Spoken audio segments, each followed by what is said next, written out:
अस्सलाम वालेकुम students. Chain rule का जो हमारा टॉपिक थोड़ा सा रह गया था, जस्ट आपके पास इसमें कोई डिफरेंस नहीं, डेरिवेटिव्स ही हैं। आपने सिर्फ चेन रूल क्या है, चेन रूल्स आपके पास दो डेरिवेटिव्स को कंबाइन करके फॉर्म होता है। लेट्स सपोज मैं यहाँ पर लिखती हूँ क्वेश्चन कि find d y over d x if u is equal to y is equal to u square plus u plus one and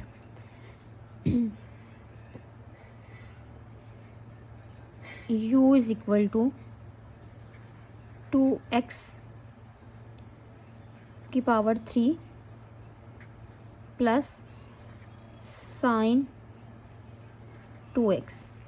ठीक है, अब देखें हमने d y over d x find करना है, तो d y over d x का क्या मतलब है,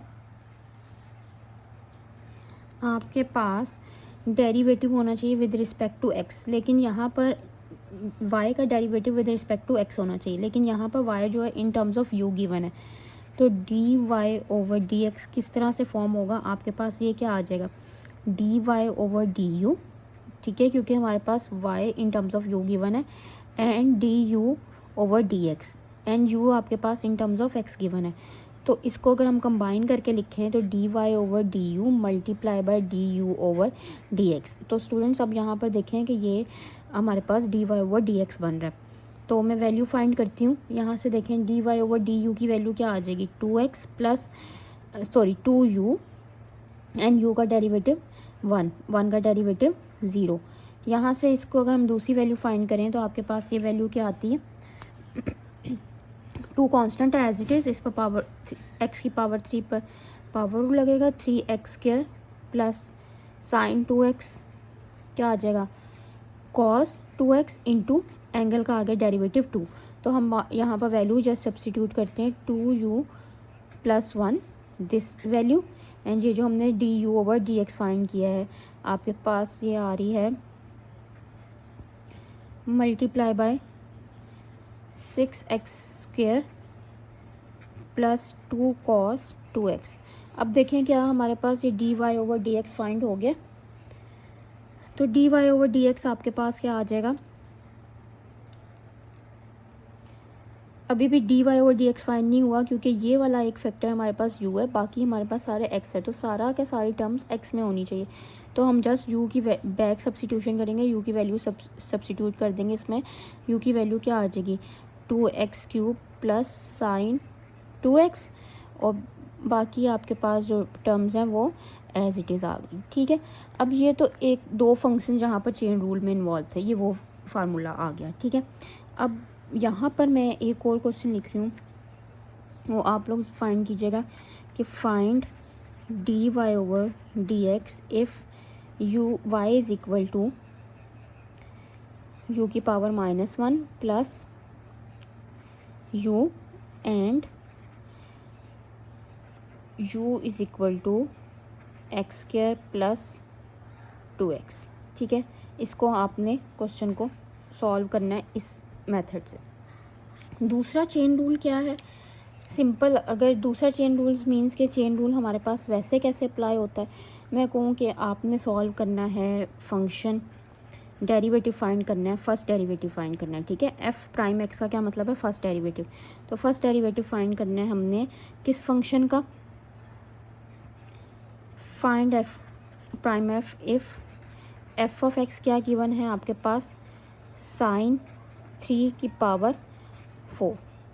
ठीक है, अब देखो इसको हम डायरेक्टली भी सॉल्व कर सकते हैं। डायरेक्टली कैसे सॉल्व करेंगे, आपके पास क्या आ जाएगा, कॉस 3x की पावर 4 और आगे इस 3x4 का डेरिवेटिव एंगल का। लेकिन अगर मैं इसको कहूँ कि बाय चेन रूल सॉल्व करना है, तो चेन रूल क्या होगा, जस्ट आपके पास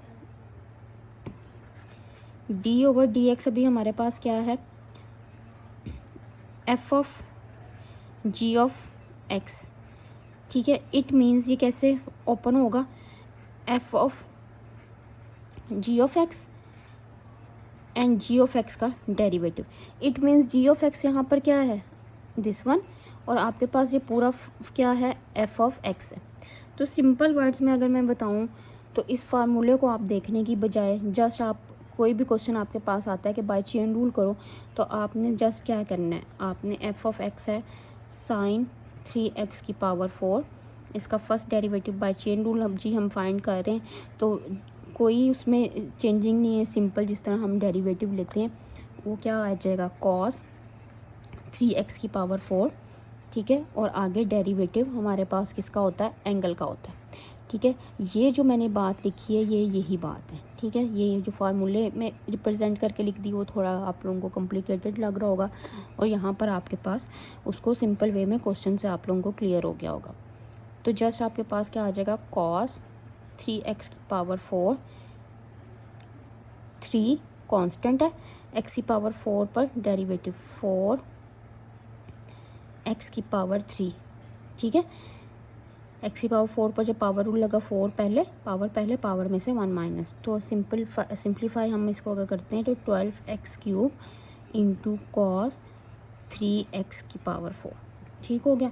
ये जस्ट आपके पास अगर ऐसे मेंशन होता है चेन रूल का। दूसरा ये कि स्टूडेंट्स आप लोगों को जो है CLO1 CLO2 2 क्विज़ेस या 3 क्विज़ेस आपको LMS पर शो होंगे। आपने दोनों क्विज़ जो हैं या 3 क्विज़ जितने भी क्विज़ शो होंगे वो सारे अटैम्प्ट करोगे, तब आप लोगों का मिड का पेपर कंप्लीट होगा। क्वेश्चन बैंक मैं शेयर कर रही हूँ, आप लोगों ने उसको अच्छे से तैयारी करनी है ताकि आप लोगों का जो है प्रैक्टिस हो जाए मिड के पेपर के लिए, ठीक हो गया।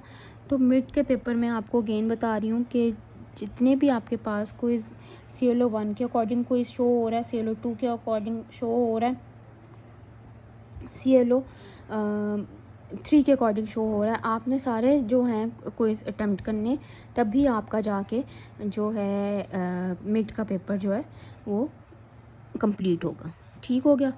Okay, thank you.